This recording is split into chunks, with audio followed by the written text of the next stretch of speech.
এই আটার মধ্যে আমি দিয়ে দিব এই যে দেখুন 1 চিটকি লবণ আর কিছু পরিমাণ আমি চিনি নিয়ে নিব।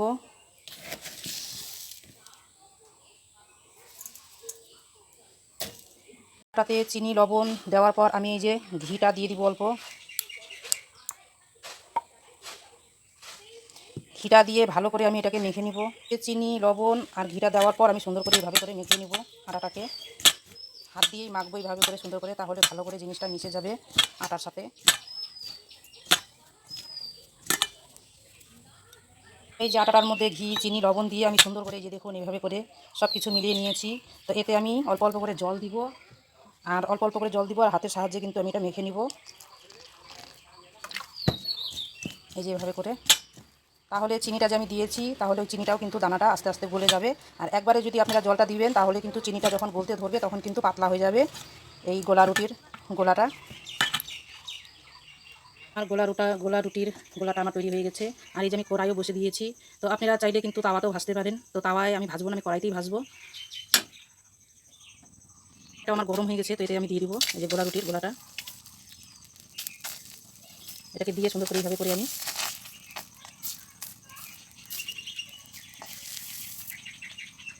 আর এটা কিন্তু হালকা আঁচে ভাজতে হবে, কেননা নাহলে কিন্তু পুড়ে যাবে।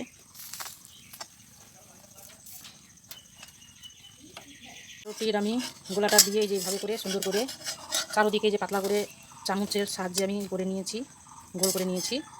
তো আমি এতে কিন্তু তেল দিইনি, আমি বিনা তেলেই ভাজছি, কেননা আমি যেহেতু ঘি দিয়েছি এর মধ্যে, তো তার জন্য আমি তেল দিইনি, সাদা তেল। তো আপনারা চাইলে কিন্তু সাদা তেলও দিতে পারেন। তো আমি তেল ছাড়াই ভাজবো এটাকে এই যে দেখুন এইভাবে করে। তো আমি এইভাবে করে উল্টে পুল্টে এই যে এইভাবে করে খুন্তির সাহায্যে একটু চেপে চেপে দিচ্ছি, তাহলে যদি একটু কোনো কাঁচা ভাব থাকে তাহলে সেটা হয়ে যাবে এই যে এইভাবে করে। এই যে এইভাবে করে দেখুন।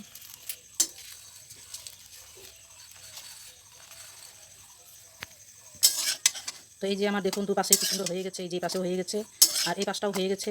তো এটাকে আমি এবার নামিয়ে নিব। তো এই গোলা রুটিটা যখন আপনারা তাওয়ায় বা কড়াইয়ে এইভাবে করে ভাজবেন তখন কিন্তু আঁচটা একটু কমিয়ে নিতে হবে, না হলে একদিক পুড়ে যাবে একদিক কাঁচাই থাকবে। আঁচ কমিয়ে নিয়ে এইভাবে করে সুন্দর করে গোলাটা দিয়ে আপনারা হাতের সাহায্যেও গোল করে নিতে পারেন বা চামচের সাহায্যেও গোল করে নিতে পারেন। আমি কিন্তু চামচ এইভাবে করে একটা একটা করে আমি সব গোলা রুটিগুলো ভেজে নিচ্ছি। এই যে দেখুন এইভাবে করে একদিকটা হয়ে গেছে, তো আমি এটাকে উল্টে দিয়েছি। আর এইভাবে করে আমি খুন্তির সাহায্যে এভাবে করে ভালো করে চেপে দিচ্ছি যাতে কাঁচা ভাবটা না থাকে।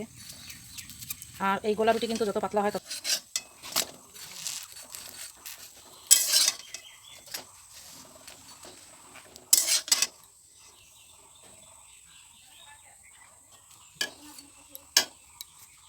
তো এই যে ঝটপট আমার তৈরি হয়ে গেল এই যে গোলা রুটি।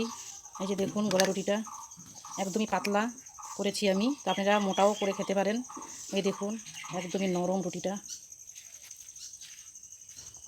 এই দেখুন।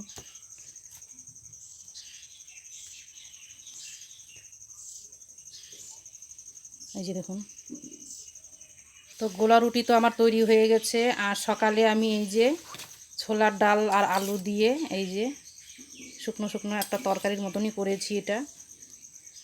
তো আজকে যেহেতু সোমবার আমরা নিরামিষই খাই, তো সকাল থেকে কাজ করতে রান্নাবাড়ি করতে চান করে পূজা দিতে আর দুপুরে ভাত তো খেতে ইচ্ছা করছে না, তো তার জন্য আমি ঝটপট করে এই রুটিটা বানিয়ে নিলাম।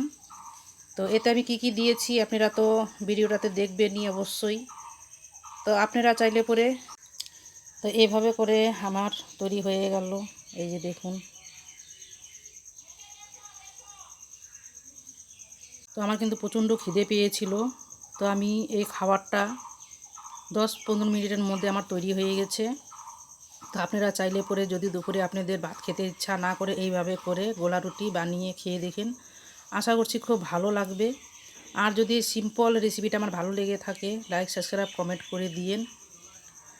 আপনাদের যদি দুপুরে ভাত খেতে ইচ্ছা না করে এইভাবে করে একবার বানিয়ে খেয়ে দেখুন, যদি ভালো লাগে তাহলে অবশ্যই আমাকে কমেন্ট করে জানাবেন, আর ভালো না লাগলেও আমাকে কমেন্ট করে জানাবেন।